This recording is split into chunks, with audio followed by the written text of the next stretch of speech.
ఎన్నికల కౌంటింగ్కు కౌంట్డౌన్ మొదలైంది. జూన్ 4వ తేదీన నిర్వహించనున్న ఓట్ల లెక్కింపు కోసం సీఈఓ ముమ్మర ఏర్పాట్లు చేస్తుంది.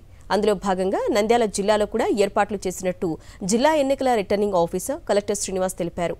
పార్లమెంట్, అసెంబ్లీ ఓట్ల లెక్కింపు కోసం ప్రత్యేక ఏర్పాట్లు చేశామంటున్న కలెక్టర్ శ్రీనివాస్తో మా ప్రతినిధి మధుసూదన్ ఫేస్ టు ఫేస్. సార్వత్రిక ఎన్నికలు చివరి దశకు చేరుకున్నాయని చెప్పవచ్చు. జూన్ 4వ తేదీ కౌంటింగ్ ప్రక్రియ కూడా కేంద్ర ఎన్నికల సంఘం అన్ని ఏర్పాట్లు చేసింది. నంద్యాల జిల్లాకు సంబంధించి ఒక పార్లమెంటు 6 అసెంబ్లీ నియోజకవర్గాలకు కౌంటింగ్ ఏర్పాట్లు కూడా అధికారులు అయితే చేసినట్లు కూడా తెలుస్తుంది. ప్రస్తుతం మనతో రిటర్నింగ్ ఆఫీసర్ శ్రీనివాస్ ఉన్నారు. సార్ చెప్పండి, ఈ కౌంటింగ్ ప్రక్రియ ఎలాంటి ఏర్పాట్లు చేశారు? సో మనకు నంద్యాల పార్లమెంట్ కాన్స్టిట్యూన్సీకి సంబంధించి మనకు 7 సెగ్మెంట్స్ ఉంటాయి. ఒక సెగ్మెంటు పానెం సెగ్మెంట్ సంబంధించి కర్నూలులో నడుస్తుంది. మిగతా 6 సెగ్మెంట్స్ సంబంధించి మన నంద్యాల ఆర్జీఎంఎన్ శాంతిరామ్ ఇంజనీరింగ్ కాలేజీలో మన కౌంటింగ్ ఏర్పాటు చేశాము. దానికి అసెంబ్లీ కాన్స్టిట్యూన్సీ సంబంధించి ఒక హాలు, అసెంబ్లీ సెగ్మెంట్ సంబంధించి ఇంకొక హాలు, అదేవిధంగా పార్లమెంట్ సంబంధించిన పోస్టల్ బ్యాలెట్ కోసం ఇంకొక హాలు, మొత్తం 13 హాల్స్లో మన కౌంటింగ్ జరుగుతుంది. సో ఆ రోజు మార్నింగ్ ఇప్పుడు కౌంటింగ్ ఏజెంట్స్కి వచ్చుకున్న వే కానీ, కౌంటింగ్ స్టాఫ్ వెళ్తున్న వే కానీ, అట్లాగే స్ట్రాంగ్ రూమ్ నుంచి ఈవీఎంస్ తీసుకొస్తున్నా కానీ ఎక్కడ కూడా క్రిస్కాస్ లేకుండా దానికి సరిపడా బ్యారికేడింగ్ ఆల్రెడీ చేస్తున్నాము. కౌంటింగ్ హాల్ అరేంజ్మెంట్స్ అన్నీ కూడా అన్ని సరిపడా టేబుల్స్, స్టేషనరీ సిస్టమ్స్ అన్నీ కూడా పెట్టుకోవడం జరిగింది. సో కౌంటింగ్ ఏజెంట్స్కి సంబంధించిన పొలిటికల్ పార్టీస్ కానీ వాళ్ళ క్యాండిడేట్స్ కానీ ఆల్రెడీ ఆయా ఆర్ఓస్కి అందరికీ కూడా వాళ్ళ క్యాండిడేట్స్ సంబంధించిన ఫామ్ 18లో మాకు సబ్మిట్ చేయడం జరిగింది. వారికి సంబంధించిన ఐడి కార్డులు కూడా ఇవ్వడం జరిగింది. సో ఇప్పుడు పూర్తి సమయంలో మనము ఆ రోజు 8కి మనకు ఫస్ట్గా పోస్టల్ బ్యాలెట్తో కౌంటింగ్ స్టార్ట్ అవుతుంది. ఒక హాఫ్ అన్ అవర్ తర్వాత రెగ్యులర్ ఈవీఎంస్ కూడా సీఈతో సహా మనము కౌంటింగ్ స్టార్ట్ అవుతుంది. వీఆర్ ఎక్స్పెక్టింగ్ ఎలాంటి పరిస్థితుల్లో కూడా ఎలాంటి ఇష్యూస్ లేకుండా ఈవినింగ్ బై 4-5 కల్లా మనము కౌంటింగ్ క్లోజ్ చేస్తాం. ప్రధానంగా చెప్పండి, మొదట ఏ సెగ్మెంట్కి సంబంధించి రిజల్ట్ త్వరగా వస్తుంది, ఏది ఆలస్యం కాబోతుంది?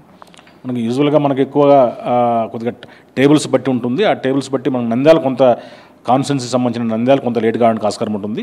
అయితే ఓవరాల్గా కూడా పార్లమెంట్ కాన్స్టిట్యున్సీ సంబంధించి 32 మంది ఇంక్లూడింగ్ 100 పార్లమెంట్ సెగ్మెంట్ సంబంధించి ఉన్నారు కాబట్టి ఖచ్చితంగా 32 మంది అన్నప్పుడు 16 క్యాండిడేట్స్ ఉన్నప్పుడు కానీ 32 ఉన్న క్యాండిడేట్స్ ఖచ్చితంగా ఆ టైం కొంత ఎక్కువ టైం తీసుకుంటుంది. ఒక 10 to 15 మినిట్స్ ఎక్కువ టైం తీసుకోవాలనుకుంటుంది. కాబట్టి నంద్యాల పార్లమెంటరీ కాన్స్టిట్యున్సీ సంబంధించి కొంత ఈవినింగ్ అరౌండ్ 5:36 పడవచ్చు.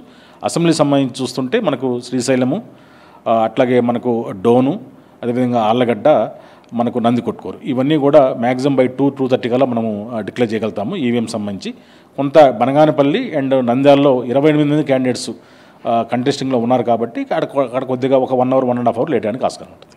కౌంటింగ్ అయిపోయిన తర్వాత విజయోత్సవ ర్యాలీలు కానీ ఎలాంటివి కానీ చేసుకోకూడదు, ఈసీ ఎలాంటి నిబంధనలు చెప్తా ఉంది? సో మనకు ఈ ఆల్రెడీ 144 జిల్లాలో అమల్లో ఉంది, ఎంటైర్ జిల్లా మొత్తం అమల్లో ఉంది. అదేవిధంగా డ్రై డే కూడా అమల్లో ఉంటుంది. ఆ రోజు ముందు రోజు నుంచి ఆ next day evening next day అంతా కూడా అమల్లో ఉంటుంది. అవసరం బట్టి 5వ తేదీ కూడా మళ్ళీ పరిశీలించి నిర్ణయం తీసుకుంటాము. అదేవిధంగా విజయోత్సవ ర్యాలీ సిన్స్ 144 ఉంది కాబట్టి ఆల్రెడీ పొలిటికల్ పార్టీస్కి క్యాండిడేట్స్ చెప్పడం జరిగింది. ఎవరు కూడా విజయోత్సవ ర్యాలీలు కానీ సమావేశాలు కానీ ఎటువంటివి చేసుకోవడానికి లేదు. అది ఆ రోజు నుంచి నెక్స్ట్ 3 days చేసుకోవడానికి లేదు. అవతల కూడా పరిస్థితిని బట్టి మళ్ళీ కూడా ఎక్స్టెండ్ కూడా చేయడం జరుగుతుంది. Thank you sir.